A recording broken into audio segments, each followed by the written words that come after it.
became general manager of Star Plus in 2013, strengthening its business and content and taking it to the #1 channel in India. In 2015 November, Gaurav, of course, right now, it's Stranger Things. And even in terms of filmmakers, from David Lynch to Steven Soderbergh to Woody Allen, everyone's interested. Done POW. Anurag Kashyap did Yuddh. Abhinay Deo has done 24. Anurag Basu has done a Rabindranath Tagore series to multi-episode storytelling. I just want opening comments from the panel. Why do you think this is happening? Why is television? Why that might be happening in the United States? I think there's been probably a dearth of mid-range budgeted dramatic stories, and I feel like television has filled that niche, and therefore people who are attracted to those kinds of stories, or people who want to tell long-form stories, finally get an opportunity to do so in television.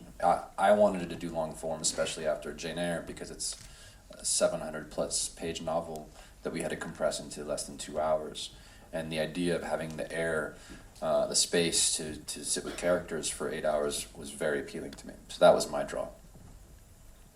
It also seems like in cinema, so I think a lot of those stories have come to television, and together with their creators, have found that executives are more, open to telling serialized, finite stories on television. Yeah, I actually believe that TV is the new novel, and therefore a lot of stories which need to play out over a certain length of time, where graphs need to be longer, are only possible on TV.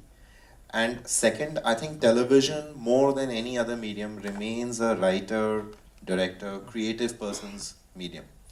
Because television audiences are larger, and they're more forgiving, and they give more and more opportunities to get our craft right. Whereas in, I think, the film business, it's becoming more and more about the first day, the first look, and therefore it's gone into perhaps a marketeer's domain. So what's the name of your film, who stars on it, and all of that seems to decide much, much more than what's the story you want to tell. And fundamentally, in our country, television remains about the big reach that TV has. The fact that we can seriously, the number of people watching television in our country is equal to the population of all of Europe. And so I think that's a huge reason that appeals to a lot of storytellers, that here's a really big audience that is going to tune in and be influenced by their craft, and you have the power to get into their drawing rooms every day. And second, it's not a medium that is dominated by having the name of your show, and by having or not having a star that's going to determine or change anything. So it doesn't matter. In India, we've had really big film stars at the top of a TV show, and they've struggled to sort of get audiences in because the stories have a problem. And we have people who are first-time actors. You mentioned a couple of shows that I had the privilege to work on, and they did really well. There were people who were just good actors, and none of them were stars, and it didn't seem to matter to any of these audiences. I just got a chance to work, so just being very... No, honestly speaking, it's a combination of what all the three other panelists have said. In the sense, I approached with a lot of skepticism when Star approached me after. They like D-Day, right? And it became very difficult. It was very difficult for me to make D-Day. And post D-Day, everybody said that, why don't you make D-Day Part 2? So yeah, you had a channel, the biggest channel in the country, saying that we want to do a show like very much in this space. And I said, but you guys have Nagins and these kind of, they don't have that. So I said, why don't we just try, I said, we'll write something, let's see what happens. And then they came to me with Hatufim, and I was totally, I said, you want to make this? You really want to try and make this? I said, yeah, let's give it a shot. That's why we're here. It's been an eye-opener for me at every step of the way. Every time I thought this, I'm going to get a call from Gaurav saying that you got to change this, you got to do this, you got to make this change. This I'll still make that call. Yeah. I haven't got it. We've got a stellar star cast in the show. Not like Gaurav said, from Sandhya to Manish to Satyadeep to, they are actors we've got, to be able to work with actors, be able to work with a superb writing team. Why would you not come to television? Why would you not? I mean, if this is what we can, if we can allowed to do this, then please let's all migrate to television. You know, I want to take up all the points, in fact, that you guys have mentioned, but I'll start actually with the most controversial, only because Carrie mentioned it upfront. Is television becoming important because film is declining, so to speak? You know, because look what's happening internationally, even in India. It's either big budget filmmaking that we are seeing everywhere, it's blockbuster cinema that people are going and paying for, you know, or small independent films which have limited releases and then of course come on VOD directly. Mid-budget filmmaking is actually just going away completely. And actually the directors that you see internationally who are actually going to television are these guys who broke out because of their mid-budget films, whether it's a Steven Soderbergh or Cameron Crowe. All of these are actually big names who started in the 80s, late 80s and early 90s with outstanding films, which today may not even see the light of the day because no one's going to be putting money across to them. You know, so is that what's really happening? Are filmmakers actually getting more interested in television because? You said grown-up filmmaking, so I'm assuming you mean non-comic book films. Yes. Okay. Not that I wouldn't ever do a comic book movie, but I think my impulse is to write dramas mainly. So. Beast of No Nation was a weird sort of hybrid, as you mentioned, because I think a lot of people consider it a television film, even though it was made for and finished to be a theatrical film. Most people experienced it on Netflix or pirated, where Netflix didn't exist, and very few people saw it in the cinema, which is, I think you were kind of also saying in terms of what it matters the first day performance and per screen averages and what's the drop off for the next weekend, if it's going to exist any longer in the cinema. So, as a filmmaker, spending years on a project, you want as many people to see it as possible. So there's also a higher chance that in television, you're going to have a far larger audience and a longer reach and a much longer period of time in which they can consume it in the way it's meant to be consumed. But when you did True Detective, when you were actually taking up the project, you had been a film director, and then you decided to do television. And what typically happens in American television, if people don't know, it's generally a director directing an episode or perhaps 2 or 3 episodes, and there are multiple directors over a season. But you chose to direct an entire season of True Detective together. So what was your actually motivation to come to television in the first place when you had been a film director, who's an awarded film director for that matter? Someone once told me the money was in television. I was still paying off my student loans. Also, it was what I said about doing Jane Eyre and wanting to be able to spend more time exploring a character and all their nuances and differences. Whereas in a film, tone and the level of character depth is going to be limited by the length of time. And especially tone, you can't really shift it within 2 hours, except for somehow the Koreans can do it. And but otherwise, you know, you're kind of limited to this kind of one note, oftentimes in a film. And I think long format gives you much more room to play. The concept behind True Detective, I don't think was necessarily original, even though, what I mean in terms of one director. Even though some people credit it as that. But for example, oh god, I can't believe I'm spacing on his name. Tom Hooper did all of John Adam, and I don't think for Twin Peaks there was multiple directors in Twin Peaks, but it was still a David Lynch creation. But there were other series where I think where there was one director, and what appealed to me was that I was going to be able to do that and have 8 hours. I think in terms of logistics, networks don't actually prefer that because it takes longer to finish the episodes because you don't have multiple people completing them and getting them out on the air within, like some shows don't even finish shooting before they're on the air, and you can't do that with one director. Nikkhil, do you want to answer that as well? You know, as a filmmaker, you just mentioned D-Day was actually very difficult for you to do. Having done, having made a forte of making romantic dramas or dramas for that matter, the moment you want to do a thriller, people will say, "Arey, ye to, you know, he's a romantic director, why should he make a thriller?" So is that one of the reasons why you thought, because this is 22 hours, I read, this is 22 hours of a film that you're doing, that's what, 10 films, at least. So why did you decide? It's 126 episodes. And it's 22 films. If you just divide it from, I mean, don't take the films I've made, because I've made very long films also, like Salami-ish. So just taking an average film and do the mathematics, it's like 22 films. And like I was telling somebody today only, that you take a shot on one day and you get a great shot with Sandhya Mridul on day one, and you say, my God, I've got 100 days to go. And I've got 100 of these shots, sequences that I need to shoot.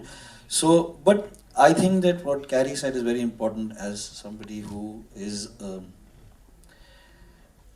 committed to the project. In the sense, I would not have done POW if I was told only that, you know, you come in and do the first episode and then go out. And I wouldn't do that, because somewhere or the other, I think that what we as filmmakers are committed to do is some, we want to see, put our stamp over there. You know, I mean, right now, there's a shot. I don't think Harry saw the pilot, but there's a shot in POW when the car is traveling and there's a helicam shot. And I remember while taking it, I kept saying, True Detective, True Detective. This is a True Detective shot. So when you see True Detective, you see, oh my God, just those shots of the cars on, you know, on the bayou, and it's brilliant. You know, that was a huge, which they tried to do in season 2. Meanwhile, I was thinking, No Country for Old Men. No Country for Old Men. No Country for Old Men. So we want to, I mean, I at the end of 126 episodes, this is a commitment that I made to, and we have 3 other very good directors on the show. There are 3 people, I mean 3 people who worked with me for the last 5 to 6 years. They've been there and watching my back. But I told Gaurav just that at the end of the last shot of 126 episodes, it should be as good as the first shot you took as the first episode. So that's the commitment. That if you want that quality, you can't just, you know, just come back and say, let somebody else take it. You have to be there. I've also experienced too. Networks think they could seduce you by saying, "We'll give you a bunch of money to do the pilot." You know, like take from what's this the phrase? Take from Peter to pay Paul. And it's and to me that seems like such a retarded thing to say to a filmmaker, because like your name's still attached to the whole series. You want the whole thing to look good. You know, why would I just want it for mine? Gideon, you also started in film. You made 2 films, but your success, the biggest success that you've had, came out of, interestingly, a series in Israel that is being adapted now all over the world. Which he directed everything. Yeah, which you directed as well, and now it's being adapted all over the world. So, but was it never a case of, you know, and which is what I want to understand. You know, I mean, of course, TV is a lot more prestigious right now, but at the time when you were doing it, was it ever something for you that I'm sacrificing and going to television, or I'm sort of... No, not really. I was never a snob about television. I grew up on television, so it's true that when, you know, series like Sopranos and Oz came out, it allowed for deeper exploration of characters on television and all of that. But I was just happy to tell a story, honestly. The reason I moved to LA to begin with to study at the AFI was because I couldn't break into the industry in Israel. And after the 2 features, I did it the other way. After doing 2 features in Hollywood, I finally got a break in Israel. So I could tell my story on television there. Yeah. You know, someone mentioned over here the reach that television offers, you know. I actually have a theory, you know, I know there's this... Not someone, network mentioned it. Well, of course, the network mentioned it. Now, I actually want to talk about that as well, because I have a theory, you know, there's this there's a television producer called Ekta Kapoor here. You know, critics have issues with her, but I genuinely believe what she's done. Before Ekta Kapoor came to television, the Indian woman did not have the remote control. You know, the Indian woman was a homemaker, and the remote was controlled by the man of the house, you know, for watching news and cricket matches. When Ekta Kapoor serials came on and had women as the protagonists, the remote actually traveled back to the woman again, which sort of gave them... It's interesting, the content of we're not talking about the content of what her shows were, but it gave confidence to the conditioned Indian woman to sort of take the remote control in her hand. So somewhere it empowered women across India. And I mean, I genuinely believe that. And the fact is, I think our generation is a lot more liberal, in India at least, because of Friends. You know, I think Friends has done so much for opening and broadening the minds of young children who've been brought up on its diet. You know, and I think a lot of that is happening. So, is television important because it probably genuinely has the potential of changing the environment around you versus a film? I mean, a film, of course, can have a impact, but with the reach the television offers, the number of eyeballs it can get, can it actually change the world? Yeah, if I may answer that. I think first let me begin by adding to what you just said about the impact that my friend Ekta Kapoor has had on our country. I think, and let me not use data that I can manufacture from TAM or BARC or whatever. Let me tell you a piece of academic work that has been done outside of this country by two scholars who work for the University of Chicago. And these two studies available on Google, so you can just type University of Chicago study on Indian television, it'll show up. So what these two professors did was they went to rural India and they did some serious research work in the early years of satellite television, which is when the Ekta shows on Star Plus were at their prime, right, at their peak. She was making roughly 47 of the top 50 shows on TV. And this is exactly what was happening in all those households. So there were women who were taking charge of their destiny for the first time. So here were women who were reporting that as they started watching these shows over a period of time, their say in the most important decisions that got taken at home, whether, which groom was the daughter in the house going to get married to, what is the right age for marriage, till what point should the girl study. All of those questions were questions on which she had been voiceless, and she found her voice because somewhere that change was triggered by the shows that we were showing and that Ekta was making for us. I think, a lot of it, the commentary on television, and I'm sure I'm going to raise some hackles here when I say this, has been snobbish and elitist. I think, this is people who have the privilege of being exposed to the finest education in this country, people who have had the benefit of actually living with television for 30 years and more, and people who have the great opportunity of following the work that people like the two gentlemen here on my right have done, that exposes you to a higher consciousness. For a large part of our country, we're talking to Bharat and not to India. And for most of them, their experiences with television are as recent as the last 5 to 10 years. And therefore, in those households is where the real battle for mind space and for control of destiny is happening. And that's where storytellers like Ekta, like the people who made Diyar Bati Hum, have made a real telling difference to shaping the destiny of our country. I think there's been a lot of comment on Nagin and Brahma Rakshas, and neither of those shows I've had anything to do with, and they're not on my network. But I'd like to say this, I don't, honestly, I think nobody's night's sleep has been hit more than mine with the enormous success that these shows have had. But I want to say this, there is no, if you want to go and tell a fantasy story, right, which is around snakes and the magical powers that snakes have, there's no problem with that, right? I mean, in the West, there's Twilight, and for heaven's sake, there's Game of Thrones. And there is a huge dimension on that all of us watch, which is totally fine. So I think I do have a problem with a lot of regressive content that happens. But that doesn't happen on TV screens alone. That happens on our news channels. That happens on a lot of the movies that get made in this country, and in Hindi and in various other languages. So I think a lot of this discourse should really move away from medium to the specifics of stories. And I think in recognizing that and in understanding the power of what has been unleashed in this country, because this is something that is truly unique to our country and where we are today, because let's face it, where literacy levels are in our country, right? There is no other way of shaping public consciousness which is more powerful than the reach of television. And when it is either a Nikkhil Advani or an Amir Khan or a Ramesh Sippy before that, when I was growing up, right, Ramesh Sippy made Bunyad. These are people who are really making a very, very big contribution in changing the discourse.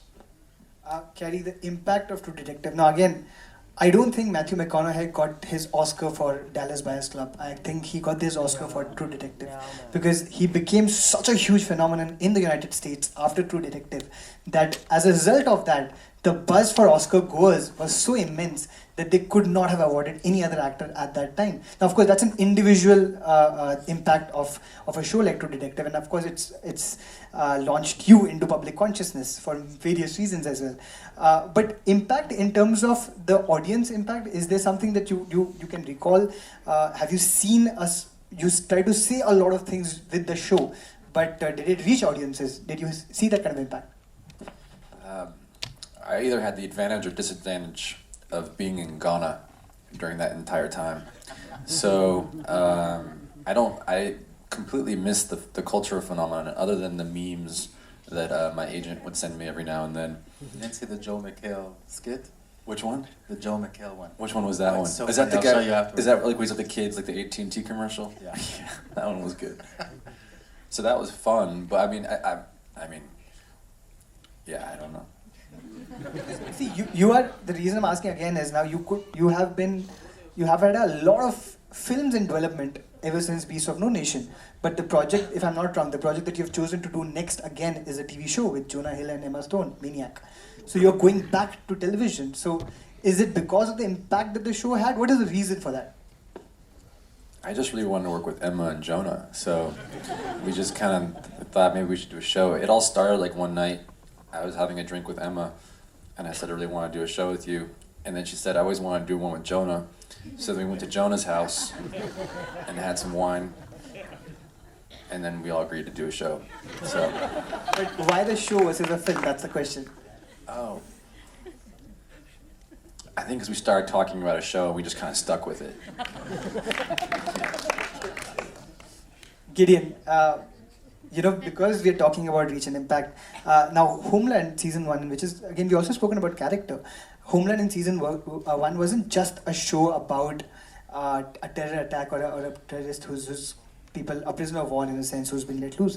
It was a show about two broken people. It was a show about a PTSD-ridden POW and a bipolar agent. And as it's progressed, it's obviously just turned into a conventional thriller again. But did you see, at least in the initial seasons when we were seeing Brody's story, did you see people did PTSD or bipolar disorder, did that come into the conversation according to you? Well, absolutely. I mean, the idea of these people coming back came from an extensive research I did with former prisoners of war. There are about 1,200 of them living in Israel, and I met many of them and their families and their wives and their children, the doctors they take care of and the psychiatrists. So all that research came into prisoners of war, and then that found its way into Brody's damage. Carrie's bipolar disorder, and I'm allowing myself to say it was a brilliant thing because it didn't come from me, but that allowed for a kind of a very special viewing experience because you had a very unreliable narrator. You had no idea if she thinks Brody is a terrorist because she's right or because she's off her meds, and she's the lead of the show, which was very special, I thought. So yeah, the PTSD came from a lot of research, and people who come back from that horrific experience from captivity don't really get over it from what I've learned. So I wanted to convey that. I think it's both an advantage of television, as you guys have mentioned, and as well as a disadvantage. The fact that you are able to, have a character breakdown over a several episode arc or several season arc, but after a point in time, doesn't it get old? Now, what has happened with Homeland, since you're talking about that, is that Brody had to, I don't know, spoiler alert, he had to go away, and then there's another story. Well, if they don't know that by now. Yeah, yes, another character had to take over. And, outside of sitcoms for that matter, characters on television, after a point of time, how much more can you explore them? So is it fair thing to say? I mean, it's a confusion. Is there that character is immensely well developed on television, but after a point of time, how much more can an audience take? So how do you grapple with that?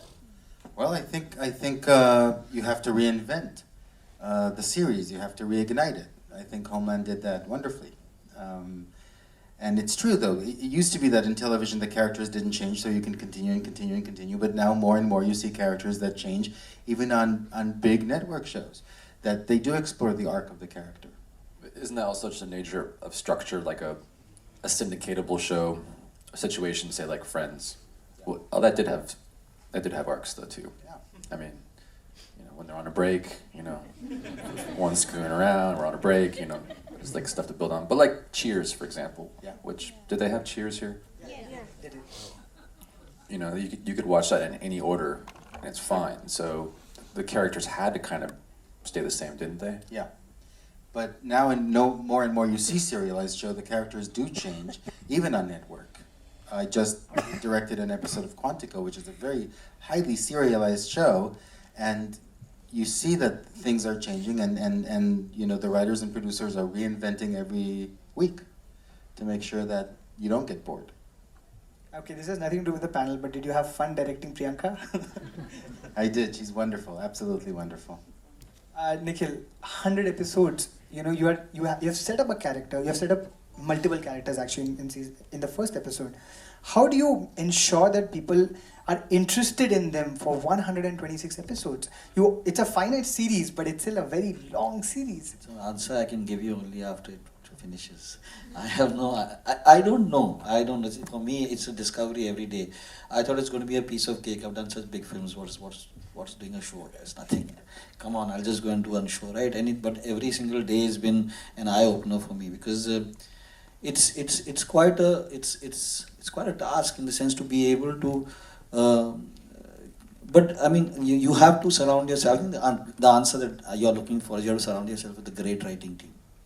You have to have a great writing team. People who are constantly challenging you and throwing you and not telling you, yes, you're great and you've done Kalo now and you've done this film or whatever. You have to. They're constantly. They're there. They're fighting with me all the time, and they're all the time. So you have to. I think television is a writer's medium. It's a big writing medium, and if you don't have that support system, you can't do what you have to do, right? In the sense, because you're right. So the characters have to keep reinventing, even within 126 episodes. I don't know how people do it in shows which are 10 years and 12 years and 13 years, but even in 126 episodes, we've reached episode number 60. And we say, okay, now what's going to happen with Sandhya's character? What's going to happen with this? Where is she going? How is she going? Oh, no, she can't do that. Why can't she do that? But what, so you have to keep talking and you have to keep reinventing. That's the only way of, I think. See, that's actually the question that I was going to ask, because you have to is what you've said, because like Carrie, I read in an interview that you have given long ago about how you would not have done it had it been any more than the 8 hours that you would. The reason that you're not doing a season 2 or a season 3 after that was because you had something to say that you believed you finished in this certain kind of hours and you didn't need more than that. So if they would have even wanted to continue the story of those characters beyond that first season, you would have said no, and that's the question that I'm actually trying to pose to everyone right here. At what time, how much can you say through the same characters? And isn't that a challenge that TV has? That in a film, you have only a certain 2 to 3 hour period where you have to say so much. But a television show can be endless, depending on how many networks renew it. So, how much networks renew it. So, with this challenge, I mean, if you guys just want to talk about that. I don't remember saying that, but that sounds like something I'd say. But, like, if someone had said, like, well, Rust and Hart are going to become homosexual lovers and start a new detective agency for season 2, there's a whole new arc to explore there. I'd watch it. So, that was never presented to me. So But since for the same reason, I mean, you are doing television. I mean, you're doing film, and then you're coming down to television. And what do you agree to? That okay, I will. How do you know that my character has 8 hours of content to give, or 8 hours of stuff to say, when there is no period, right? Like, is it just because it's 8 episodes long, or for that matter, how do you fill that in? When you get into it for the first time? Oh, I thought by 7 or 8 they'd just be sitting in the car and not saying anything anymore, like a long road trip. But we had a very specific genre for True Detective, which was a noir crime story. So we had one case to get through over 8 episodes, and I thought we had plenty of steps to go through in that amount of time and to be able to finish it. And one of the things that was very important to us was solving, or at least completing, that story. in that one season and not using some sort of constructed red herring or false ending to lure people into a second season. The entire pitch to every network we went to was that this would be an anthology with a third act and an ending every season. And there's something satisfying about that, which is different than, say, another kind of serialized show, which I actually think it requires more creative gymnastics for the writers to figure out how to draw people in. It's actually much easier to finish a story.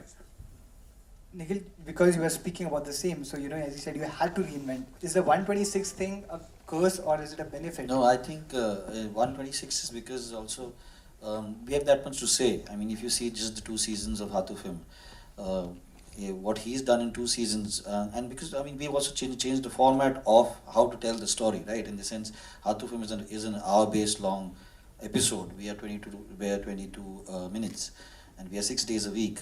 That's something that was one of the first conversations that Gaurav had with me, which was that we want, you go ahead and do it the way you want to do it, but let us, we know how to put it out. And it has to be 6 days a week. In this country, you need to be, it's like a drug, right? You need to come every single day and watch the same kind of thing. It's not a bad, the drugs are not bad, so it's not, don't look at it. So you have to keep watching it, right? So at 126 is where POW will end. At least my POW will end in 126. I mean, we've been talking about as writers, how do we stop the network from doing, we'll kill everybody off. Just everybody is gone. There's nobody else there. But no, the story, Gideon's story ends with us. In fact, it ends a little earlier. I had to call him up and tell him that, okay, I'm going to go a little ahead. What did you have in mind for season 3? And he was very kind to tell us, okay, this is what I wanted to do. I'm so happy because I'm going to get to see the season 3 that I'm planning in the Indian television before I get to do it in the original show. Gideon, doesn't happen with you when you're in the writer's room and you think that, okay, I have had everything I wanted to say through these characters, but the network wants to renew the show, Honestly, it's such a, it's going to sound cheesy, but I truly believe this. It's such a privilege to be paid to do what we do. And if somebody wants another 10 hours, you don't go, at least it's such a privilege to do it. And if the audience is tired of it, the network's not going to go, let's continue anyway. So I think I would go on. Gaurav, this is a question that is even especially relevant to you, right? Because see, what's happening in America is that the daytime soap opera is pretty much dead, and even primetime soaps today are struggling, because of a Netflix or Amazon or cable. Everyone's pretty much, all the audiences is cord cutting, as they say in America. But in India, we still have dailies. POW is a daily, and even when we have seasonal structures or weekend shows, they are still soapy to a certain extent. I mean, this one was incredibly refreshing for that matter. But why is there such a gap between what is because interestingly, attention spans are declining, across the world. People don't have the patience to watch something for so long. But in India, there seems to be some sort of a gap in this. Why do you think that is? Can I respond to that previous question also on why networks love torturing writers? Just the thing we do. No, actually, so what is the network deciding on whose basis, on whose behalf is the network deciding or making that request? On the basis of what we hear from fans, right? So I think whether it is the creative people on my left and my right, or somebody like myself, we are here to serve our fans. And if the belief is that, a story, a character has really resonated and has touched a chord, and therefore our fans, people like you, people sitting at home, your families, they would want to watch this person's journey, then it is our duty to go back to the creators and say, okay, you know what, there is some juice left here, we think, do you have a creative idea? And if they do, we make something of it, right? Having said that, I work for a channel which has periodically shut down top 10 shows. We shut down a show called Bidai. It was the top rated show at that point in time. A month ago, we shut down Dior Bati Hum. It was among the top rating shows. When we decided on that, fundamentally not driven just by the urge of fans as represented by ratings, but because creatively we felt it wasn't going anywhere. We didn't really know what more to, tell with those set of characters. So I think it's a good executives who have an ear to the ground and great creative people sitting together making some good choices is usually the magic of television. And having given this long answer, I've forgotten the question that you did ask me. But there's usually the magic of any creative work. It's not only about television. And several times, I'm going to remind you later on, you said you come down to television. I don't think you should be coming down to television at all. I mean, come on. At that time, because now, of course, No, television is amazing. But 90210 was amazing. We've grown. I mean, the whole last year, I can count on my fingertips the number of times I've gone into a cinema hall and watched a film that I really wanted to go and watch, but the minute you see the trailer of Game of Thrones and you tweet about it, and I say, okay, the Game of Thrones trailer is out, right? So, or for that matter, House of Cards or anything. So the most exciting stuff is happening on television right now, right? You can actually go for a drink with Emma Stone, and you can come out of it and say, "Wow, I'm going to make a show," right? Everyone can. Why is it that even the creative, I mean, even the actors are looking at, they're not shying away from television anymore. I mean, everybody's looking at saying, okay, what do you have to say? Can you say? How can you say it? And if the network wants to back you, then it's great. And let me respond to the question that you did ask now that I've remembered it. I think there are 2-3 issues here. One is that, let's not kid ourselves. We are living in India and not the United States of America. We're incidentally not having the presidential election that they are having. So maybe there are some things which are pretty much a little bit better here. That's a great show. It's great television. Yeah, that's wonderful right. show. Yeah. So, so I think we are fundamentally in a very, very different society, very different country, where television is a lot younger, right? So, I mean, if Star Plus is the number one channel for a long time, Star Plus started programming in Hindi in the year 2000. So, like it's 16, 17 years of having, high quality television of some scale in this country. So we are sort of in our, late teens, I guess. So we will mature and figure this out as we go along, number one. Number two, for a vast majority of our audiences, the number of years of watching is like 1/3 of that. So I think that's a second issue as well, right? And television is expensive to make. Good television, which you just saw, hopefully you think, is even more so. And therefore it really needs a business model that really supports that. And so I think some of those compulsions are real. Having said all of those things, I think that these are, there are other markets which we should look for as sort of intermediaries between Hollywood and where Hollywood is and where we are. So for example, the Latin American markets, right, where they have telenovelas, also run for 1 year and a bit more. So I think there is need for and there is room for all kinds of TV shows in our country. We will always have space for dramas that can run for years on end. We are trying our level best to create dramas which have a much tighter storytelling grip and higher quality of actors and far more number of days to be able to try to get to the cinematic quality that you just saw in this outstanding piece of work. You guys had the Star Bestseller series. I mean, it was fantastic. And some of the biggest directors in India today all started off with the Star Bestseller. I mean, whether it's Sriram, Imtiaz, Rajkumar, they all were at the start. So I think that it's very easy for us to say that we are the ones who created the formula, or we are the ones who basically have said that this is the formula that works. But in my opinion, for an audience, I mean, there's an audience today that sat and watched this, right? And it's as far as you can get from what is playing on television today. But it needs to connect, right? I mean, I have connected with the two characters that Gary showed in True Detective, or that he has shown. When I watched Hatuf, I was shocked that I was actually moved by the story of two prisoners who are coming back from Palestine, right? I mean, how can that move me? I don't know anything about the relevance. I mean, of that political nuance and everything. But the thing is that you have to connect, right? Somewhere it has to connect, and television has done that. I mean, I grew up on Nukkad and Bunyad and Humlog and Manoranjan and Circus. And so we are the ones who are responsible. We need to, if we don't say that, okay, we need to make that change, it's going to, then we can't blame anybody else.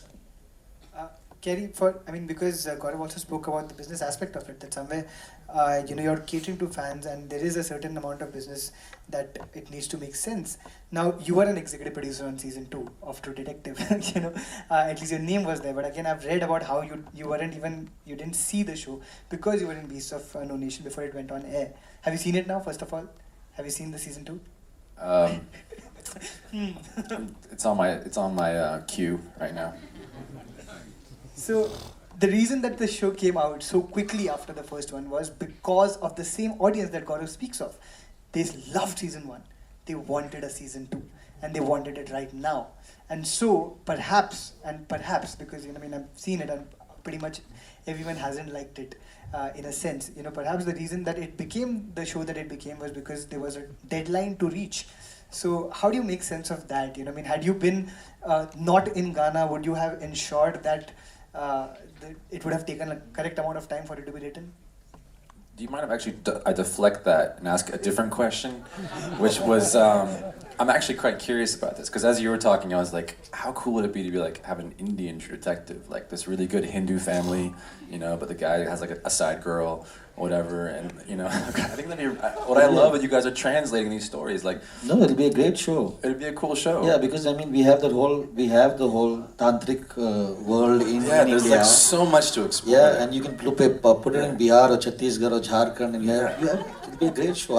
I'll put up my hand and say. I'll put it on air. Let's do the deal. Well, why not? But I was also just thinking, how you're bringing a show from Israel, then to the United States, and now to India, and these sort of universal stories and experiences that are shareable around the world. And I'm speaking completely out of ignorance right now, but has there ever been a show from India that's now traveled abroad and been produced in other countries?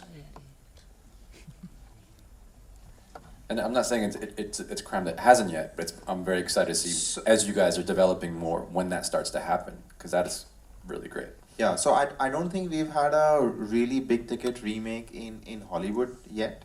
But there is a lot of rights that we have recently sold for content to European and other Asian markets. And about 3 years ago, we used to do a show on Star Plus, which was a take on the Mahabharat, the great Indian epic, which again played out to a lot of audiences across the globe and was one of the top rating shows in markets like Indonesia. So some of that content has traveled, but not a large number, and definitely not something as big as Atufan. Okay, HB is not in this room, but you don't want to answer that, that's fine. But still, because you're doing another television show after this, how do you, when you get into something like that, how do you ensure that beyond what you want to say as a filmmaker, the network or the channel or the streaming platform that it's on, they are not extending your baby in a sense, beyond it, that it needs to? You said earlier that television's a writing medium, and I still believe it. Any art form requires a pilot, and it takes all of your time. So that's probably why you're here, essentially now as well, because there's got to be some consistency there. And you're asking me how I would do it. Like if I'm developing shows through my own company, and I know in terms of the ones that are my babies, the only way to ensure that the quality is consistent is that's my full-time job. And in this case, that couldn't be the case because I had my movie that I wanted to do. But like we were speaking about Dig, you said that the network and the channel wanted actually another season, but you thought that no, perhaps this is all there is to say to it. Does that really happen? Well, Dig was from the very beginning a 6-part miniseries, and then the network was gracious enough to expand it to a 10-episode. And because there was, but it was from the very beginning a limited series, and after we were after we ended, it seemed like we were not renewed because there was some talk about in success we'll continue to other seasons, and do, like True Detective did, an anthology, another crime to be investigated by different,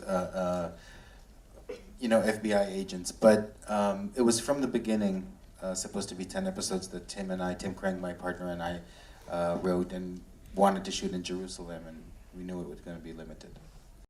So another question that I wanted to ask you guys was the fact, because I think you touched on it in the very beginning, that when you talk about adult shows and R-rated shows, now one of the reasons why the television industry has evolved and boomed to such an extent internationally is because there is no censorship, at least on cable or the streaming platforms in the United States of America. But in India, the other day I was seeing an English language channel where the word breast was subtitled as chest. Because clearly the people who watch English language channels in India are not evolved enough to read breast, so that's the kind of censorship we have in this country. So how do you push boundaries of storytelling in a country like India? And for this part of the panel, the question would be, is censorship, the freedom that this medium allows, is that one of the biggest reasons why television is booming so much? So, but first, if you guys want to answer that. I don't have an answer to that. My answer is watch episode 4 of POW.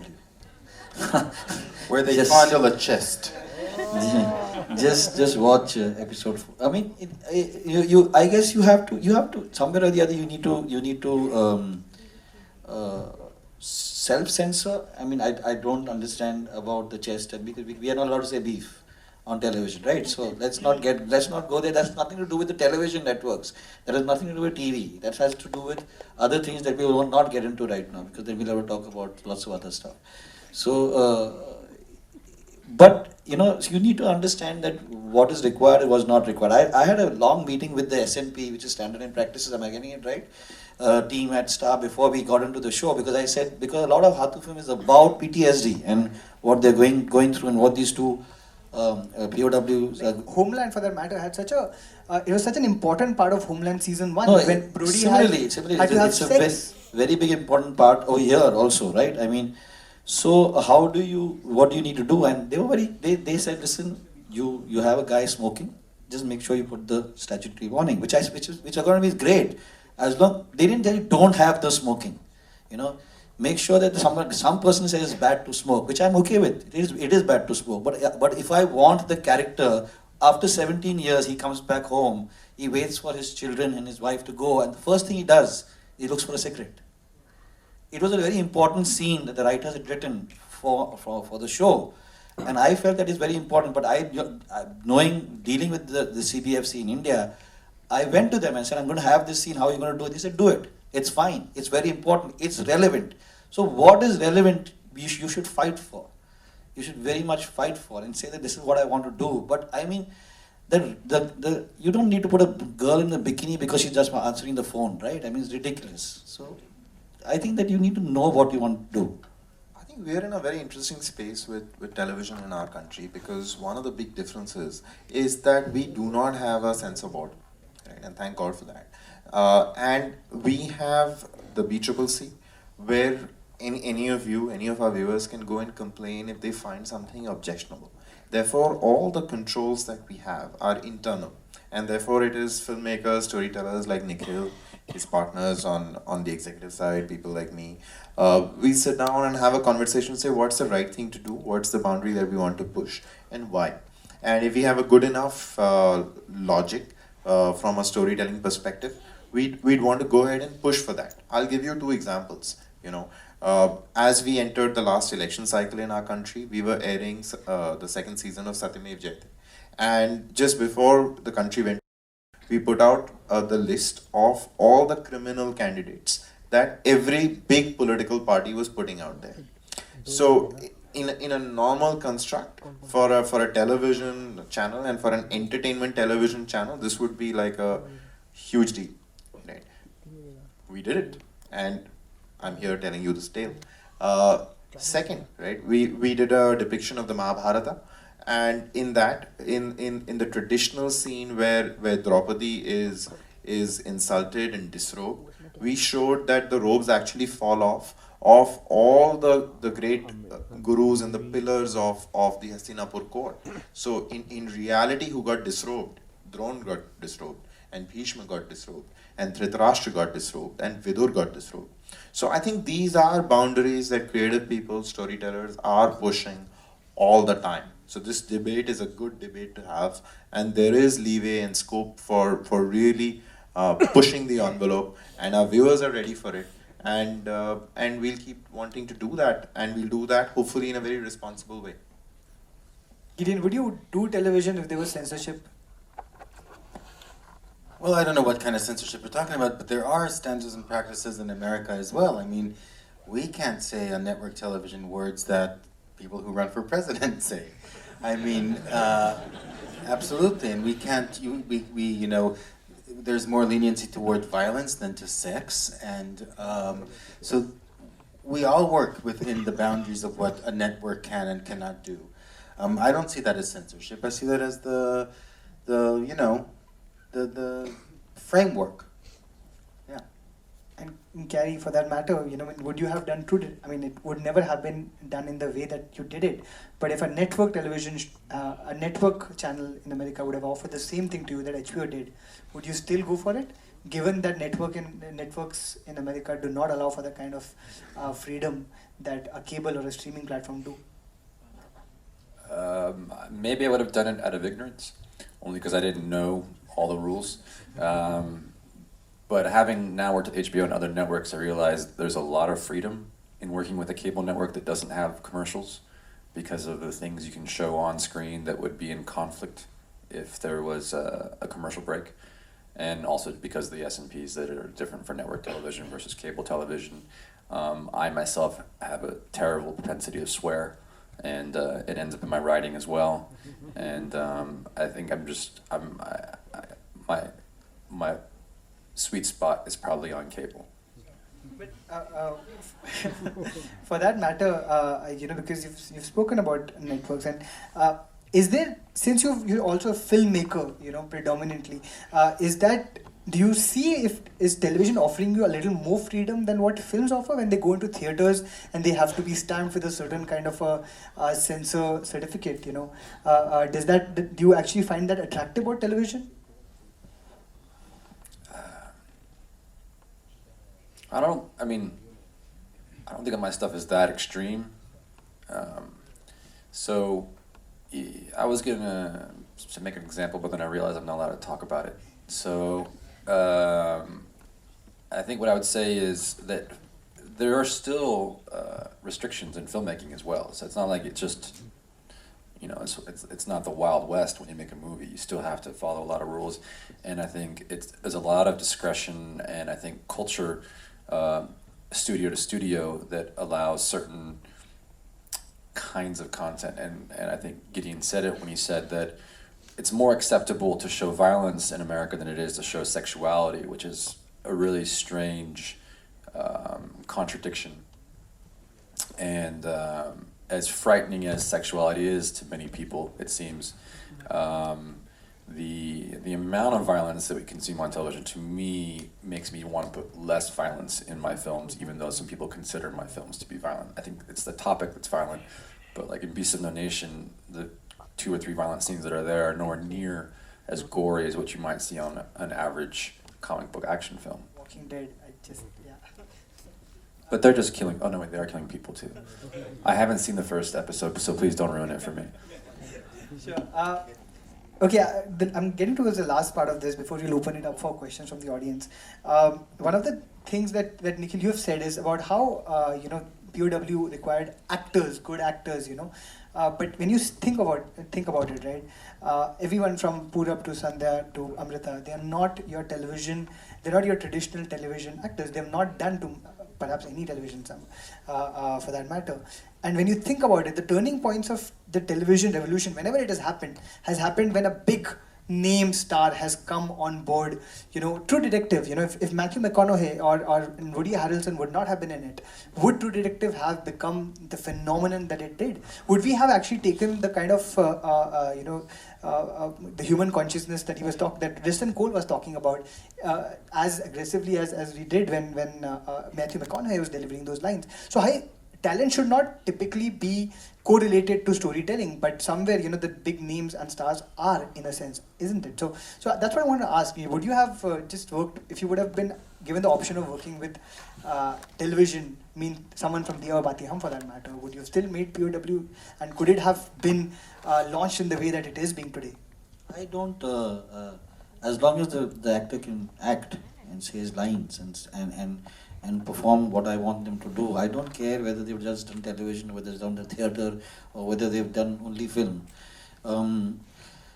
These are the guys who I wanted to work with. These are some of the people. Manish Chaudhary, for that matter, somebody that was the first person when I started working with Sudhir Mishra. He was struggling to do a role in Sudhir Mishra's films. Purab is in Airlift, and I've always wanted to work with him. Amrita is somebody, when I saw an Aisha, and I said that, my God, this girl is fantastic. So my choices don't come because somebody tells me that, you know, this person is a very big star on television, or this person is a very big star in film. It's more because you want to work with this person. You think that person is good for the role and correct for the role. If Gaurav had suggested somebody who they had worked with, I would possibly say, okay, let that person do an audition and let me see. I did suggest Sandhya Mridul. Yes, he did. So I said, let's meet and let's discuss and let's see and let's move from there. I mean, I wanted to work with all these guys, and that's what they're there. In everything I do, television or film, it's about that.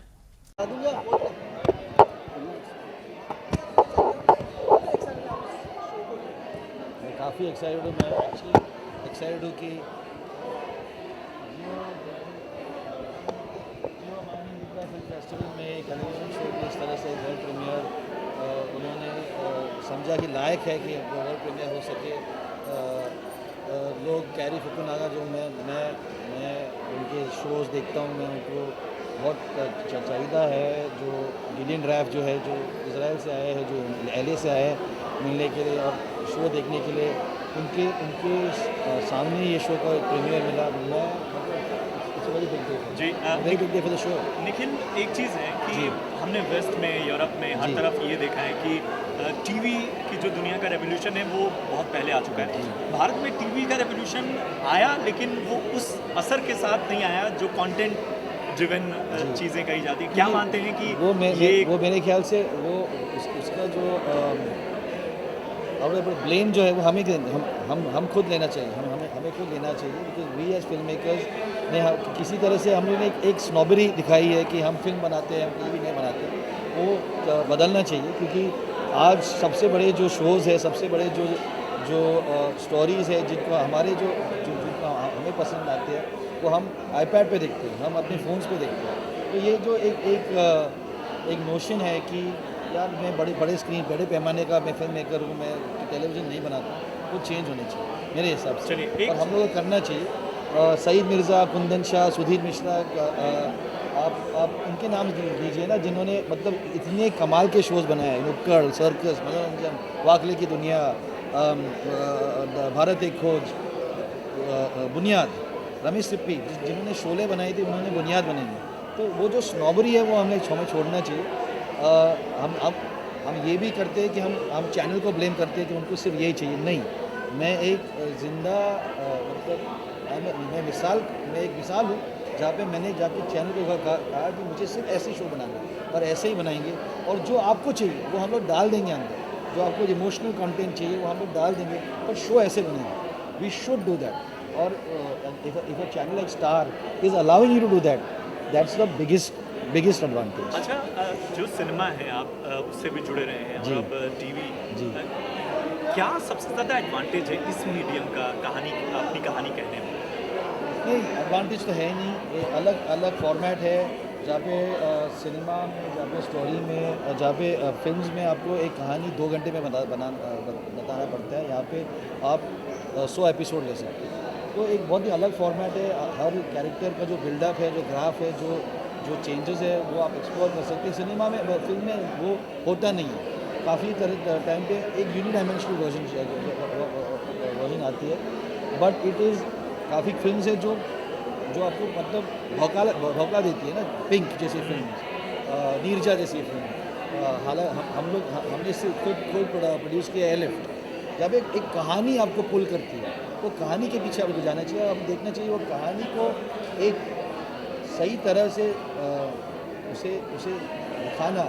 आपको क्या उसकी क्या requirement है, film या TV? चलिए, prisoners of war जो है एक अलग दुनिया में जो मेकर्स हैं वो लेके गए, भारत के लिहाज से क्या कुछ चेंजेस उसमें मैं भारतीय दर्शकों के?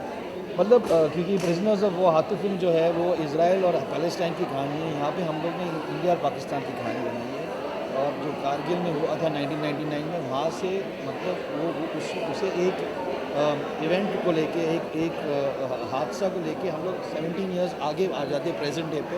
तो जहाँ पे आपको लगता है कि 2 प्रिजनर्स वो वापस आए, वहाँ पे कहानी ख़त्म होनी चाहिए, और कहानी ख़त्म नहीं होती, वहाँ से कहानी शुरू होती है। क्योंकि आपको लगता है कि अब तो वापस आ गए, अभी तो सब कुछ ठीक हो गया। नहीं, उनकी ज़िंदगी के में क्या अभी परिवर्तन आने वाले हैं, उनके सारे जो फैमिलीज़ में उनको कैसे एडजस्ट करना पड़ेगा, how are they going to deal with the fact कि ये 2 लोग वापस आ गए हैं, वो सब अभी उसकी कहानी है बंदी युद्ध के प्रिजनर्स से। चलिए, एक चीज़ और है कि आप बहुत सारे जो रियल इवेंट्स हैं उनको बहुत फॉलो करते हैं, उन पे बहुत ज़्यादा ऑब्जर्वेशन आपका होता है। कौन सी ऐसी और चीज़ें हैं, ऐसे सब्जेक्ट्स हैं जिनको निखिल आडवाणी छूना चाहते हैं? जी, मैं इस साल ही मैं गया था गोल्डन टेम्पल देखने के लिए। मुझे ये कमाल का लगा कि यार ये यहाँ पे ऑपरेशन ब्लू स्टार हुआ था। मैं उस पर रिसर्च करना चाहूँगा, उस पर फिल्म बनाना चाहूँगा। मेरी नेक्स्ट फिल्म जो है वो बाटला हाउस पे है, जो एक बहुत बड़ी पुलिस एनकाउंटर दिल्ली में हुई थी, उसके बारे में है, जो मैं जिसका प्रेपरेशन चल रहा है, जो मैं मार्च अप्रैल में शुरू कर रहा हूँ वो फिल्म। तो मुझे लगता है कि मैंने काफ़ी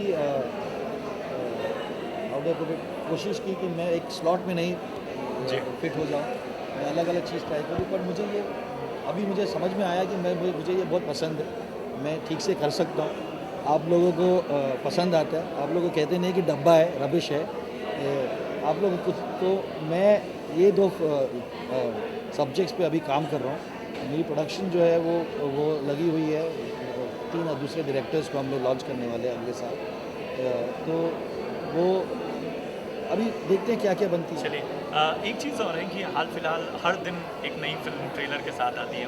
निखिल आडवाणी को हाल फिलहाल किसी फिल्म का ट्रेलर या किसी फिल्म पे उनकी निगाहें बहुत हों, देखने के लिए वो ज़्यादा उत्साहित हो, कौन सी फिल्में होंगी? मतलब मैं तो अगले हफ्ते तो ये दिल मुश्किल देखने वाला हूँ, वो तो विदाउट फेल तो है। पर मैंने इस हफ्ते पिछले हफ्ते एक फिल्म ट्रेलर देखा, दंगल, जो मुझे लगता है कि it will be a crime to miss that film, क्योंकि आमिर खान ने जो किया है, जो 2 लड़कियों ने किया, जो स्टोरी जो है जिस तरह से बना है, मुझे लगता है कि ये फिर से लगान होने वाली है। चलिए, आज बिमल रॉय पे भी बातचीत होने वाली है, आपकी क्या बिमल रॉय मेरे लिए एक कंप्लीट फिल्म मेकर है। मैं हमेशा कहता हूँ कि उनको स्लॉट नहीं किया जा सकता, क्योंकि जिस किस्म की उन्होंने फिल्म बनाई है, मतलब from Devdas to Madhumati to और मतलब इंटरेस्टिंग थिंग और बिमल रॉय मेरे लिए ये है कि मतलब उनके जो टीम थी, जिनके साथ वो काम करते थे, ऋषि दा एंड गुलजार साहब और बासु भट्टाचार्य, तो उनके सारे असिस्टेंट्स फिल्म मेकर्स बन गए। तो वो एक ऑर्डिनरी मैन नहीं कर सकता है, वो एक कमाल के फिल्म मेकर से ही सही होता है। That is something that I really cherish about him as a film maker. What's the status of Bazaar? I mean, is it also? Well, Bazaar is into rewrite. We have to rewrite it because things have happened in the stock market, which made me realize कि उसको we have to turn it around.